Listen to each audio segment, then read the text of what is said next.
जय श्री हरि। जय श्री राधे कृष्ण। प्रिय भक्तों, आज हम सुनेंगे ज्येष्ठ मास महात्म कथा अध्याय 18 की अत्यंत पावन, प्रेरणादायक और पुण्यदायिनी कथा। ज्येष्ठ मास भगवान विष्णु को अत्यंत प्रिय माना जाता है। इस पवित्र मास में श्रद्धा, भक्ति, दान, जप और कथा श्रवण करने से मनुष्य के जीवन के अनेक कष्ट दूर होते हैं तथा सुख, समृद्धि और आध्यात्मिक उन्नति प्राप्त होती है। अध्याय 18 में हमें धर्म, भक्ति, सदाचार और भगवान की अनंत कृपा का अद्भुत वर्णन सुनने को मिलता है। यह कथा हमें सिखाती है कि सच्चे मन से भगवान का स्मरण करने वाला भक्त कभी भी निराश नहीं होता और उस पर सदैव श्री हरि की कृपा बनी रहती है। तो आइए भगवान विष्णु और माता लक्ष्मी का स्मरण करते हुए श्रद्धा और विश्वास के साथ ज्येष्ठ मास महात्म कथा अध्याय 18 का श्रवण करें। प्रभु से प्रार्थना करें कि यह पावन कथा आपके जीवन में सुख, शांति, यश, वैभव और मंगल का संचार करे। आप सभी से अनुरोध है कि कथा का रसपान करने के पश्चात कमेंट में ओम नमो भगवते वासुदेवाय अवश्य लिखें। आइए अब हम प्रारंभ करते हैं ज्येष्ठ मास महात्म कथा अध्याय 18 पर। सर्वप्रथम जान लेते हैं कि आज का शुभ पंचांग क्या है। आज दिनांक 18 जून 2026 दिन गुरुवार का है। आज ज्येष्ठ मास शुक्ल पक्ष की चतुर्थी तिथि है, जो कि शाम में 6:58 के पश्चात पंचमी तिथि में हो जाएगी। आज के दिन सूर्योदय सुबह 5:23 पर, सूर्यास्त शाम 7:21 पर है। चंद्रोदय का समय सुबह 8:44 और चंद्रास्त होगा रात 10:28 पर। आज पुष्य नक्षत्र है, जो कि 11:32 तक है। उसके पश्चात अश्लेषा नक्षत्र हो जाएगा। आज का शुभ समय देखा जाए तो ब्रह्म मुहूर्त सुबह 4:03 से 4:43 तक। अभिजीत मुहूर्त है दोपहर 11:54 से 12:50 तक। विजय मुहूर्त दोपहर 2:42 से 3:38 तक। आज शाम गोधूली मुहूर्त होगी शाम 7:20 से 7:40 तक। साथ ही आज है विनायक चतुर्थी व्रत। जो लोग आज करते हैं व्रत, उन सभी को हार्दिक शुभकामनाएं।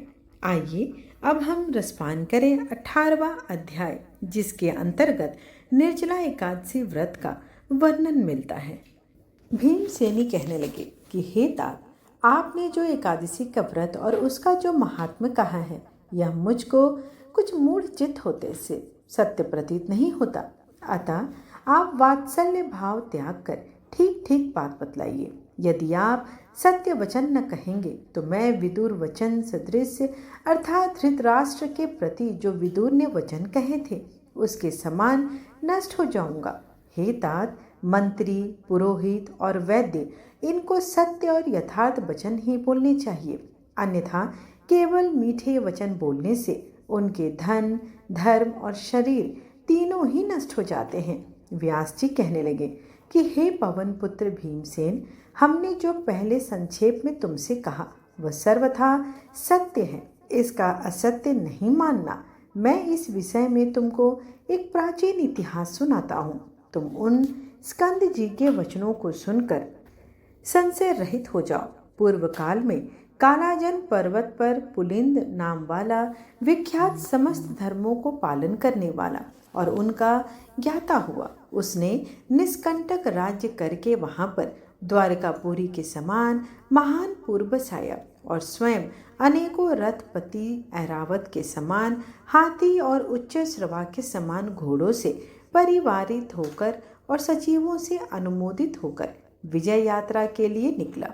100 योजन के प्रमाण में उसकी सेना पुर से बाहर निकली और राजा के साथ चलने वाली जो पैदल सेना थी, वह सारी पृथ्वी पर छा रही थी।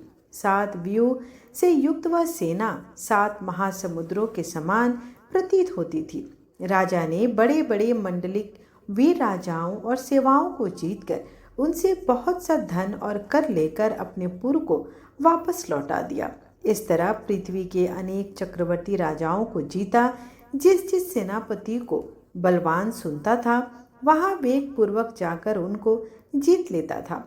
इस प्रकार घूमते घूमते राजा के गुप्तचरों ने आकर राजा को संदेश दिया कि महाराज, यहाँ पर सबों का मालिक एक परम धर्मात्मा एक राजा है, जो कि श्रुति स्मृति और पुराणों का ज्ञाता, देवता तथा अतिथि का पूजक, सत्य प्रतिज्ञा और बड़ा सूरवीर है। आज तक किसी से भी नहीं जीता गया। उसको बिना जीते इस भूमंडल पर आपकी कीर्ति संतोषजनक नहीं हो सकती है। अपने गुप्तचरों से यह समाचार सुनकर राजा पुलिंद ने अपने अपने मंत्रियों सहित और सेना सहित उस प्राचीन वर्ही के संपूर्ण नगर को चारों तरफ से घेर लिया और राजा पुलिंद के सैनिक उस नगर के चारों तरफ स्थित हो गए। जैसे वन में बहुत से गीदड़ों से एक सिंह घेर लिया गया हो, इसी तरह उसको चारों तरफ से घेर लिया। हे तपोधन, उस समय उस नगर में बड़ा कोलाहल मचा। कुछ लोगों ने राजा से और कुछ ने मंत्रियों से जाकर कहा, हे राजन, उस दिन ज्येष्ठ मास के शुक्ल पक्ष की एकादशी तिथि थी। उस नगर के सभी लोग स्नान आदि करके भगवान विष्णु की पूजा में रत हो गए और पूजा में लीन होने के कारण आपस में बातचीत भी नहीं करते थे। ऐसे समय में राजा पुलिंद ने सैनिकों ने ग्राम में घुसकर लूट मार मचा दी। इसी बीच में किसी ग्रामवासी ने राजा पुलिंद को नमस्कार कर हाथ जोड़कर अति शांति के साथ जाकर यह वचन कहा कि हे राजन, आज बड़े पुण्य देने वाली एकादशी का व्रत है और हमारे राजा समस्त नागरिकों के साथ पूजा में स्थित हैं। आज नागरिक लोग तथा राजा भोजन, भाषण, हिंसा, मिथ्या वचन तथा और भी किसी प्रकार का दोष कर नहीं करेंगे। इसलिए आप, हे राजन, आज और कल के लिए कृपया कीजिए। मैं अपने राजा की आज्ञा से नहीं आया हूँ। मैंने यहाँ की जो निश्चित बात है स्वयं अपने विचार से कहने आया हूँ। अतः हे राजन, इन दिनों में आप जो कुछ भी करेंगे हमारे राजा उसे सहन करेंगे, परंतु परसों क्या होगा यह मैं भी नहीं कह सकता और ना ही जानता हूँ। व्यास जी बोले कि हे भीमसेन, उन पूर्ववासियों के ऐसे वचन सुनकर राजा पुलिंद क्रोध के वशीभूत होकर बड़े गर्व के साथ ऐसे वचन बोला, ऐ ग्रामवासी, यह एकादशी कौन है?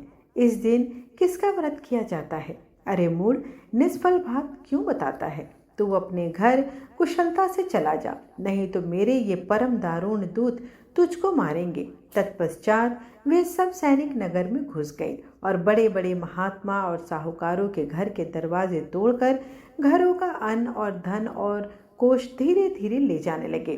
बड़े बड़े धन वालों के घरों के फाटक तोड़कर अच्छे अच्छे धन को ले गए और समस्त नगर के घर भयानक सैनिकों से भर गया। उस दिन पूर्ववासियों को कंद मूल और फल आदि कुछ भी नहीं मिल सका और समस्त पूर्ववासियों का निर्जला एकादशी व्रत हो गया। सूर्य नारायण अस्त हो गए और नगर के बालकों तक को जल भी नहीं मिला और नगर में बड़ा हाहाकार होने लगा। स्वर्ग में भगवान विष्णु सहसा उठ खड़े हो गए तथा गरुड़ जी को बुलाकर उनके कान में बहुत सी बातें समझा दी तथा गरुड़ जी की सवारी कर शीघ्र ही उसी नगर को गए और वहां जाकर विविध प्रकार की सेना की रचना की। उस सेना के सैनिकों, जिसमें किसी के 3 मुख, 3 नेत्र, 7 जिह्वा, 4 पैर, महान अद्भुत बड़े बड़े दांत तथा 3 सिर, 2 मुख तथा 10 मुख, 6 मुख तथा 5 मुख, हाथी के समान मुख, हाथी के समान स्वरूप, सिंह जैसी आकृति वाले, महान भयानक नृसिंह के समान तेजस्वी, सिंदूर से पुनिजत मुख, महिषासुर के समान प्रभा युक्त, ऊर्ध्व केश, दिगंबर, नरमुंडधारी, आंतों की माला से युक्त, व्याघ्र चर्मधारी, इससे पहले ऐसी सेना कभी नहीं देखी गई।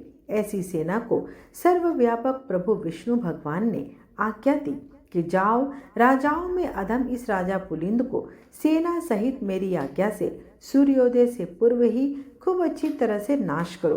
भगवान विष्णु की आज्ञा को सिरोधार्य कर वह विष्णु के सैनिक दल शत्रु सैनिकों में घुस गई और शस्त्र प्रहार तथा वध करने लगे, जिससे बड़ा कोलाहल मच गया। कुछ खड्ग से, कुछ खटवांग से वध किए गए, कुछ को दांतों से काट गए तथा अन्य को कुछ लोग भक्षण कर गए और वीर लोग भाग गए थे।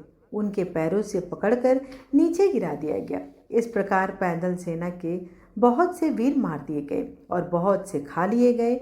रथी, घुड़सवार, घोड़ा आदि अत्यंत दांतों से चूर्ण कर दिए गए। शिविर में आग लगाकर भस्म कर दिया गया और उसका बड़ा प्रकाश हुआ कि उस प्रकाश को देखकर सबको बड़ा विस्मय हुआ और कहने लगे कि तुम लोग कौन हो और कहाँ से आए हो?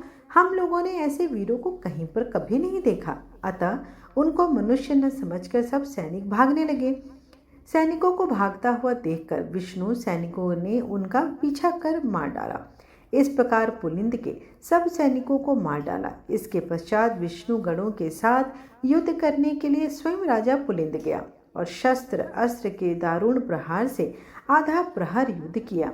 जब उनके साथ युद्ध करने में किसी भी प्रकार से भी समर्थ न हुआ, तब मन में विचार करने लगा कि अब हम भी यहाँ से भाग जाएं, अन्यथा यहाँ पर सब नष्ट हो जाएंगे। ऐसा विचार करके राजा पुलिंद ने मेघास्त्र छोड़ा, जिसके द्वारा वहाँ घोर अंधकार हो गया और मेघ जल बरसाने लगे तथा बड़े प्रचंड वेग से पवन चलने लगा। इससे विष्णु गण सब मुग्ध हो गए और जो जहाँ पर था वही सब काम छोड़कर बैठ गए। ऐसा समय देखकर राजा पुलिंद घोड़े पर सवार होकर सहसा वहाँ से चल दिया। जो शेष सैनिक बच गए थे वह भी राजा के चले जाने पर वहाँ से चल दिए। भक्त वत्सल विष्णु भगवान अपने भक्त का कार्य करके अपने लोक में चले गए। प्रातःकाल होने पर नगरवासी अत्यंत आश्चर्य करने लगे और वहां पर शत्रु की सेना न देखकर अंत में पारण के समय उन्होंने निश्चय किया कि यह सब कुछ स्वप्न मात्र था तथा भगवत प्रिय स्नान आदि कर्म किया। इस प्रकार ज्येष्ठ मास महात्म कथा का 18वां अध्याय यहीं पर समाप्त हुआ। एक बार आप सभी प्रेम से बोले जय श्री कृष्ण, जय श्री हरि। विष्णु सुनिए विनय सेवक की चितलाए, कीरत कुछ वर्णन करूं दीजे ज्ञान बताए। नमो विष्णु भगवान खरारे, कष्ट न सावन अखिल बिहारी। प्रबल जगत में शक्ति तुम्हारी, त्रिभुवन फैल रही उजियारी। सुंदर रूप मनोहर सूरत, सरल स्वभाव मोहनी मूरत।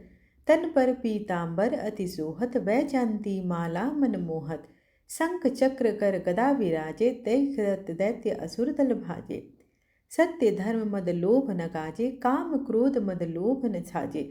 संत भक्त संजन मनरंजन, दनुज असुर दुष्टन दल गंजन। सुख उपजाए कष्ट सब भंजन, दोष मिटाए करत जन सज्जन। पाप काट भव सिंधु उतारन, कष्ट नाश कर भक्त उबारन। करत अनेक रूप प्रभु धारण, केवल आप भक्ति के कारण। धरणी धेनु बन तुम ही पुकारा, तब तुम रूप राम का धारा। भार उतार असुर दल मारा, रावण आदि को संहारा। आप वराह रूप बनाया, हिरण्याक्ष को मार गिराया। धर्म तस्य तन सिंधु बनाया, 14 रत्नन को निकलाया। अमिलक असुरन द्वंद मचाया, रूप मोहनी आप दिखाया। देवन को अमृत पान कराया, असुरन को छवि से बहलाया। कुर्म रूप धर सिंधु मझाया, मंदराचल गिरि तुरत उठाया। शंकर का तुम फंद छुड़ाया, भस्मासुर को रूप दिखाया। वेदन को जब असुर डुबाया, कर प्रबंध उन्हें ढूंढवाया। मोहित बनकर खल ही नचाया, उस ही कर से भस्म कराया। असुर जलंधर अति बलिदाई, शंकर से उन किन्ह लड़ाई। हार पार शिव सकल बनाई, किन सत से छल खल कल जाई। सुमिरन किन तुम्हें शिवरानी, बतलाई सब विपत कहानी। तब तुम बने मुनीश्वर ज्ञानी, वृंदा की सब सूरति भुलानी। देखत तीन दनुज सैतानी, वृंदा आए तुम्हें लपटानी। हो स्पर्श धर्म क्षति मानी, हना असुर उर शिव सैतानी। तुमने ध्रुव प्रहलाद उबारे, हिरण्याकुश आदि खल मारे। गणिका और अजामिल तारे, बहुत भक्त भव सिंधु उतारे। हरहु सकल संताप हमारे, कृपा करहु हरि सिरजनहारे। देखहु मैं निज दरस तुम्हारे, दिन बंधु भक्तन हितकारे। चाहता आपका सेवक दर्शन, करहु दया अपनी मधुसूदन। जानू नहीं योग्य सब पूजन, होय यज्ञ स्तुति अनुमोदन। शील दया संतोष सुलक्षण, विदित नहीं व्रत बोध विलक्षण। करहु आपका किस विधि पूजन, कुमति विलोक होत दुख भीषण। करहु प्रणाम कौन विधि सुमिरन, कौन भांति में करहु समर्पण। सुर मुनि करत सदा सेवकाई, हर्षित रहत परम गति पाई। दिन दुखीन पर सदा सहाय, निज जन जान लेव अपनाई। पाप दोष संताप नसाओ, भव बंधन से मुक्त कराओ। सूत संपत्ति दे सुख उपजाओ, निज चरणन का दास बनाओ। निगम सदा ये विनय सुनाए, पढ़े सुने जो जन सुख पावे। आइए अब भगवान की आरती करते हैं। ओम जय जगदीश हरे स्वामी, जय जगदीश हरे। भक्त जनों के संकट क्षण में दूर करे।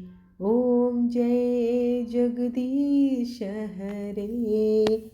जो ध्यावे फल पावे, दुख बिन से मन का सुख संपत्ति घर आवे। कष्ट मिटे तन का, ओम जय जगदीश हरे। मात पिता तुम मेरे, शरण गहूँ मैं किसकी। तुम बिन और न दूजा, आस करूँ मैं जिसकी। ओम जय जगदीश हरे। तुम पूर्ण परमात्मा, तुम अंतर्यामी। पार ब्रह्म परमेश्वर, तुम सबके स्वामी। ओम जय जगदीश हरे। तुम करुणा के सागर, तुम पालन करता। मैं मुँह रख खल कामी, कृपा करो भरता। ओम जय जगदीश हरे। तुम हो एक अगोचर, सबके प्राणपति। किस विधि मिलूं दयामय, तुमको मैं कुमति। ओम जय जगदीश हरे। दिन बंधु दुख हरता, तुम ठाकुर मेरे। अपने हाथ उठाओ, द्वार पड़ा मैं तेरे। ओम जय जगदीश हरे। विषय विकार मिटाओ, पाप हरो देवा। श्रद्धा भक्ति बढ़ाओ, संतन की सेवा। ओम जय जगदीश हरे। तन मन धन और संपत्ति, सब कुछ है तेरा। तेरा तुझको अर्पण, क्या लागे मेरा। ओम जय जगदीश हरे। श्री जगदीश जी की आरती जो कोई नर गावे। कहत शिवानंद स्वामी, मन वांछित फल पावे। ओम जय जगदीश हरे। त्वमेव माता च पिता त्वमेव, त्वमेव बन्धु च सखा त्वमेव। त्वमेव विद्या द्रविणं त्वमेव, त्वमेव सर्वं मम देव देव। आरतीं समर्पयामि। विष्णुदेवताय नमो नमः। आशा करती हूँ कि आपको आज की कथा और आरती पसंद आई हो। वीडियो पसंद आए तो